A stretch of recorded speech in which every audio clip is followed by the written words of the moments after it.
There are people in this world who never get interrupted. People whose time is never wasted, whose words carry weight the moment they speak. And you've probably wondered what they have that you don't.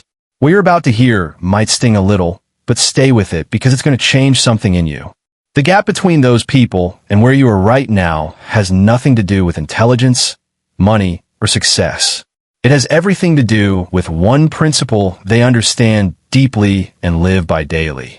A principle so fundamental to human nature that once you truly grasp it, you will never see your relationships, your boundaries, or yourself the same way again.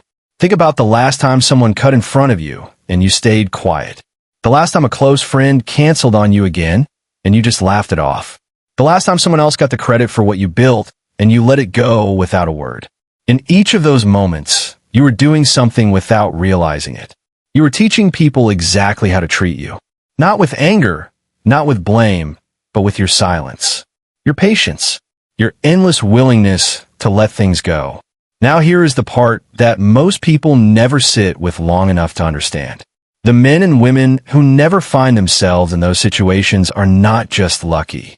They are not better looking or more charming or born into the right family. They operate from a completely different psychology. One that was understood centuries ago and remains just as true today as it ever was. The core of it is this. When you make being like your primary goal, you quietly hand your power to everyone around you. And once people sense that you need their approval more than they need yours, the dynamic shifts in a way that is very hard to reverse. Approval seeking has a texture to it. People feel it before they can name it. When you change your tone depending on who's in the room, when you agree with things you privately disagree with, when you laugh at things that aren't funny and stay silent when you should speak, you are broadcasting something. You are telling everyone around you that their comfort matters more to you than your own truth. And while that might make you easy to be around, it does not make you someone people genuinely respect. Genuine respect is not the same as being well-liked. Liked is what happens when you never challenge anyone. Respected is what happens when people know there is a line, and that crossing it will cost them something. This is the principle at the heart of everything. Consequences, not cruelty, not aggression. Simply the understanding that your time, your presence, and your energy are not free. That there is a standard you hold quietly and consistently. And that standard does not bend just because someone is uncomfortable. Think about the most commanding figures in your life. The teacher who pushed you harder than anyone else. The mentor who told you what you needed to hear instead of what you wanted to hear. The friend who would tell you the truth even when it cost them something. What do they share? They were never desperate for your approval. They had a standard and they lived by it without apology and without explanation. Here is something most people never fully confront.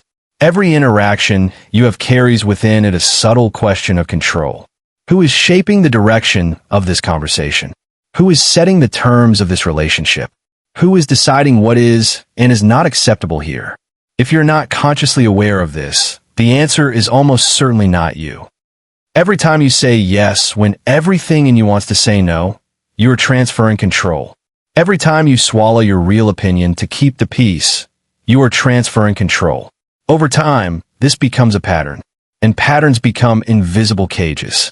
The people who break free from this do not do it by becoming cold or detached. They do it by making one fundamental internal shift. They stop measuring their value by how others respond to them. They stop treating other people's opinions as verdicts on their worth. The moment you detach your self-respect from other people's approval, something remarkable happens. You become very difficult to manipulate. Flattery stops working on you the way it used to. Guilt stops landing the way people expect. Social pressure loses its grip because all of those tactics depend on one thing. You need to be accepted. Remove that need and the tactics dissolve. This is not about building walls or pushing people away. It is about becoming internally anchored. The same person in every room.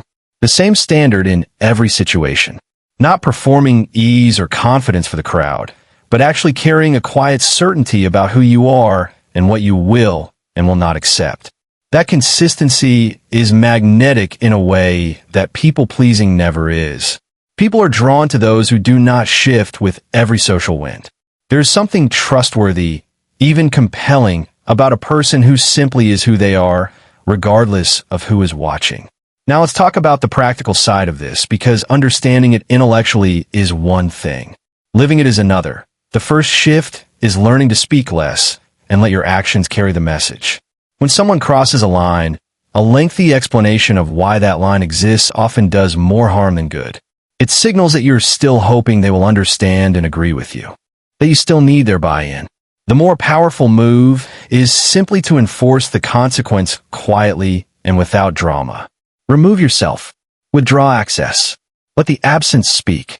Actions communicate in a register that words cannot reach, and they leave far less room for negotiation. The second shift is breaking the reflex to chase. This one is uncomfortable because it goes against instincts that feel like kindness. When someone pulls away or goes cold, the impulse is to reach out, to explain, to smooth things over. But chasing is a form of audition. It tells the other person that their approval is something you're actively campaigning for. When you stop chasing, when you become genuinely at ease with the possibility that someone may not like you, you take that power off the table entirely. And paradoxically, people become more drawn to you for it. The third shift is learning to remain steady when someone tries to destabilize you. Provocations, insults, dismissals. These are tests, whether the other person knows it or not. When you react with anger, hurt, or defensiveness, you reveal that they have access to your interior, that they can move you. But when you respond with calm, or even quiet amusement, you signal something far more powerful. That nothing they say or do changes who you are or how you see yourself. That is not something people forget quickly. The fourth shift is becoming less predictable. Predictability is a kind of vulnerability. When people know exactly how you will respond to every situation, they can plan around you. They can manage you. When you become less predictable, not erratic, but genuinely autonomous in your choices, people have to pay attention differently. They cannot take your reactions for granted. That uncertainty commands a different quality of consideration. The fifth shift is around your availability. There's a direct relationship between how easy it is to access you and how much people value that access. When you're endlessly available, always responsive, always accommodating, you become ambient, like furniture, comfortable but unremarkable. When you become more selective, when your time and presence require something to earn, people begin to treat those things with entirely different care. Not because you have become difficult, but because scarcity communicates value in a language everyone understands without being taught. None of this is about becoming someone who holds themselves above others or who treats people poorly. It is the exact opposite. It is about showing up with so much internal clarity about your own worth that you simply do not require constant external confirmation of it. It is about building relationships on a foundation of genuine mutual respect rather than on your willingness to shrink yourself into whatever shape makes others most comfortable. When you begin to live this way, things shift. Not all at once, and not without friction. Some people in your life will not like the change.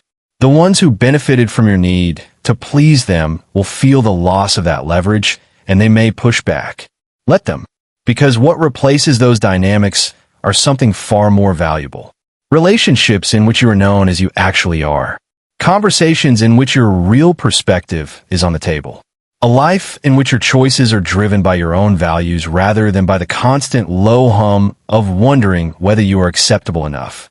The exhaustion of people-pleasing is something most people carry so long that they stop recognizing it as exhaustion.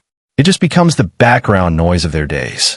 The constant mental calculation of how to respond, what to say, how to present yourself, what needs to be softened or hidden. When that noise quiets, and it does quiet, what you find underneath, it is a version of yourself that has been waiting a very long time. Someone steadier, someone clearer, someone who moves through the world with a quality of presence that does not demand attention but naturally receives it. You do not have to earn respect by giving more of yourself away. You earn it by knowing your worth so completely that you have no interest in accepting anything less. That is where the real change begins. not in how others treat you, but in what you decide you're willing to tolerate.